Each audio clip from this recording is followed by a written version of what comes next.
जय हिंद, स्वागत है आपके आईडी क्लासेस में। आइए देखते हैं क्वेश्चन नंबर 24 लेकर आए हैं। 23 तक के आपके सॉल्यूशन मिल चुके हैं। क्वेश्चन नंबर 24 है सेक्शन बी का। ये 2 नंबर का क्वेश्चन है। देख लीजिए, अगर सही है तो आपको 2 नंबर मिल जाएंगे, अगर नहीं है तो कोई बात नहीं।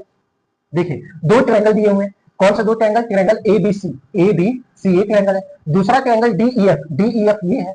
और जो गिवन है क्वेश्चन के अंदर, गिवन है हमारा, गिवन है कि ए बी जो है वो क्या है, पैरेलल है डी ई के। देखिए, सॉल्यूशन का जो मेथड होना चाहिए वो यही होना चाहिए। पहले गिवन लिखेंगे, फिर क्या प्रूव करना है, फिर उसके बाद सॉल्यूशन लिखेंगे, क्योंकि स्टेप मार्किंग है ना, तो स्टेप मार्किंग में आपको नंबर मिलेंगे। और दूसरा क्या है, एसी पैरेलल है डी एफ के।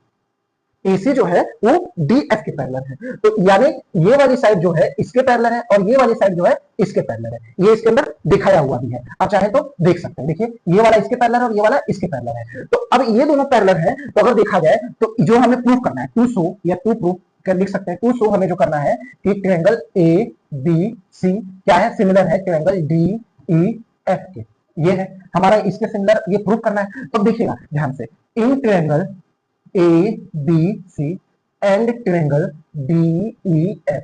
ए बी सी में देखा जाए तो एंगल बी और ट्रायंगल डी ई एफ में देखा जाए तो एंगल ई इक्वल होंगे। कैसे इक्वल होंगे? करस्पॉन्डिंग एंगल है, क्योंकि पैरेलल साइड जानते हैं। ऐसे जब ये पैरेलल दो साइड होंगे तो ये क्या होंगे, ये वाले एंगल और ये वाले एंगल इक्वल होंगे, करस्पॉन्डिंग एंगल होंगे। अब दूसरा जो एंगल देखा जाए तो angle C is equal to में क्या होंगे, एंगल एफ होंगे। ये भी करस्पॉन्डिंग एंगल हमारा होगा। ये वाला एंगल इसके बराबर और ये एंगल इसके बराबर, बिल्कुल हो जाएगा। तो बाई ए सिमिलैरिटी हम लोग जानते हैं। बाई ए सिमिलैरिटी से हम लोग कह सकते हैं कि ट्रायंगल ए बी सी वो कॉन्ग्रुएंट ट्रायंगल है किसके, ट्रायंगल डी ई एफ के। बिल्कुल हो जाएगा। अब यहां ध्यान से देखते हैं कि पूछा क्या है, दूसरा कंडीशन क्या पूछा है कि डीई क्या होगा। डीई कहां है, मतलब ये वाला साइड, ये डीई क्या होगा। तो अब ध्यान से देखिएगा, जो डी, अब ये ट्रायंगल क्या है, कॉन्ग्रुएंट है। तो हम लोग लिख सकते हैं कि ए बी अपॉन में डीई। देखिएगा, पहला इसमें से दो लेना है तो इसमें से पहला दो लेंगे।